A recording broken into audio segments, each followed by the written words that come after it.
Good morning. আজকে উঠে গেছি সকাল সকাল। ওকে একটু খাবার বানিয়ে দেবো বলে। কাজে বেরোবে, একটু খাবার না বানিয়ে দিলে সারাদিনে কখন খায় না খায় তার ঠিক নেই। আর খাবেও না। বাইরের জিনিস, উল্টোপাল্টা জিনিস ও মোটেই খেতে চায় না। তাই জন্য আমি চেষ্টা করি বাড়িতে একটু রুটি তরকারি কিছু করে দেওয়ার। সেটাই করছিলাম।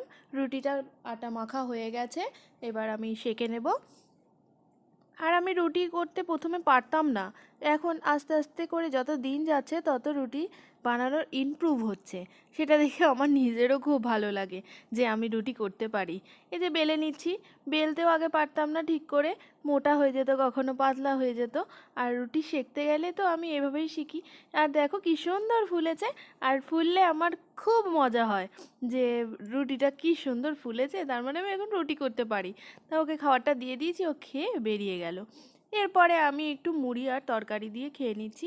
রুটি প্রতিদিন আমার ভালো লাগে না। ওকে রুটি দিয়েছি, আমি মুড়ি আর একটু তরকারি দিয়ে খেয়ে নিচ্ছি।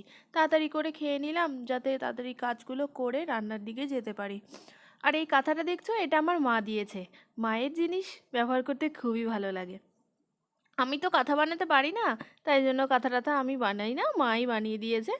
আর এবার বিছানাটা একটু গুছিয়ে নিচ্ছি। বিছানা গুছিয়ে টান না করলে আমার মনে হয় যেন সারাদিনে কোনো কাজই করলাম না। সেই জন্য বিছানাটা ভালো করে গুছিয়ে এবার নেমে পড়েছি। এই যে জামা প্যান্টগুলো একটু গুছিয়ে নিচ্ছি। ও এলোমেলো করে চলে যায় ঠিকই, কিন্তু গুছাই তো আমি। তারপর গুছিয়ে নিলাম। ওই দেখো আয়না দিয়ে আমাদের ভলুটা তাকিয়ে রয়েছে। এই টেডি বিয়ারটা ও 1 বছর জন্মদিনে আমায় গিফট করেছিল। আর কি জানো তো, পরিষ্কার পরিচ্ছন্ন থাকলে না নিজের মনটাও যেন কতটা ভালো লাগে।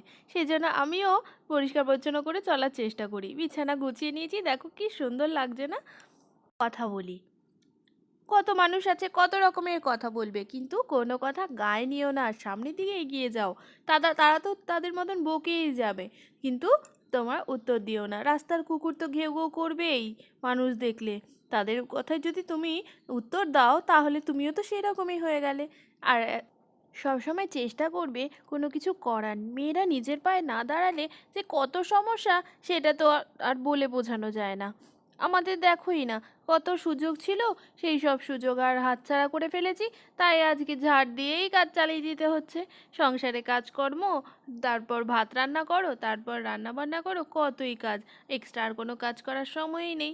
তাই তোমাদের যাদের সময় আছে, যাদের এখনও লাইফ লাইফটা শুরুই হয়নি, তারা এখনও চেষ্টা করো। মেয়েদের নিজের পায়ে দাঁড়ানোর খুবই প্রয়োজন আছে। আমি তোমাদেরকে বলছি, আজ একটু চিকেন রান্না করব। কালকে তোমাদের দাদাভাই নিয়ে এসেছে, সেটা আজ রান্না করব। আমাদের বাড়িতে মাংস রান্নাটা খুব বেশিই হয়। আমি আমার বর দুজনেই মাংস খেতে খুবই ভালোবাসি। তো সেটার কোনো বাদ বিচার নেই যে চিকেন ভালোবাসি শুধু না মাটন ভালোবাসি না। আমরা দুজনেই চিকেন মাটন দুটোই ভালোবাসি। আমাদের মতন মধ্যবিত্ত ঘরে এত বায়না করলে চলে নাকি? আজ এই না কাল সেই না, যা হবে তাই দিয়ে কড়াইটা চাপিয়ে দিয়েছি, তেল গরম হয়ে গেলে আলুটা ভেজে নেব।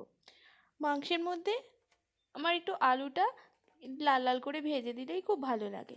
নুন হলুদ দিয়ে আলুটা ভালো করে ভেজে নিলাম। এই যে হলুদ দিচ্ছি।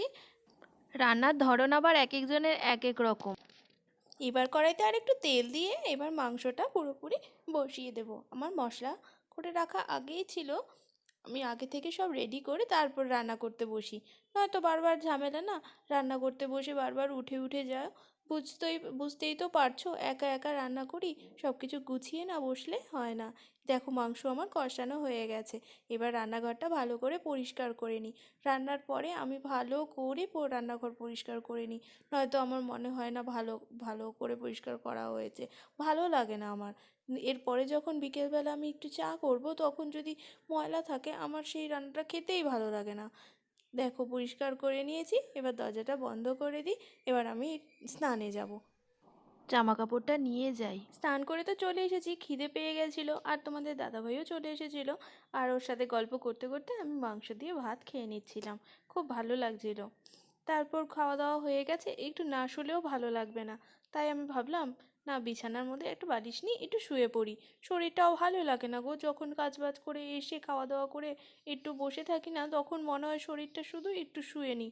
শুয়ে শুয়ে কত কথা চিন্তা করতে করতে তারপর কখন যে ঘুম এসে গেল আমি বুঝতেও পারলাম না।